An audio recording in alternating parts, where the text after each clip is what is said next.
7 Partylist lawmakers slam slay of Escalante Councilor, call for end to killing. CEBU City 7 Partylist representatives have condemned the killing of Escalante City Councilor and human rights worker Bernardino Toto Patigas, saying it was an ethics, systematic and legal campaign against progressive candidates and their supporters.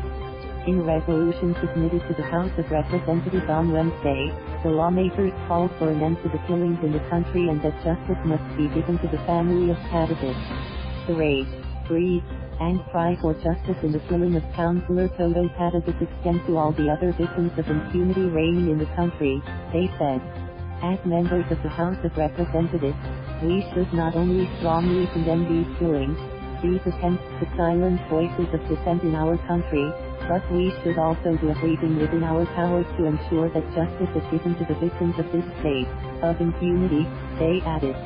Among those who filed the resolution were Partylist Representatives Carlos Zarate of Bayan Muna, Tinio and France Castro of the ACT Teachers, Ariel Casilao of Anakpwis, Emmi and Arlene Brosas of the Gabriela Women's Party, and Elago of Kabataan.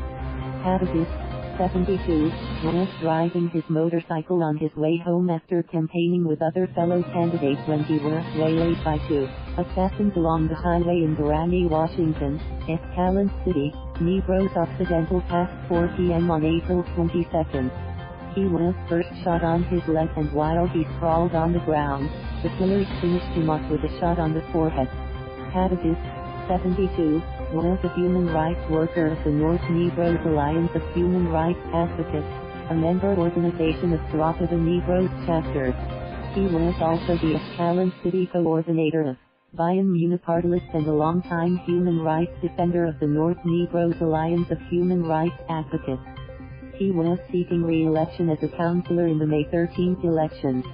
The 7 lawmakers said Patigas was a survivor of the Escalante massacre of 20 farmers and farm workers on September 20, 1985, when government forces opened fire on ralliers staging a protest against the Marcos dictatorship.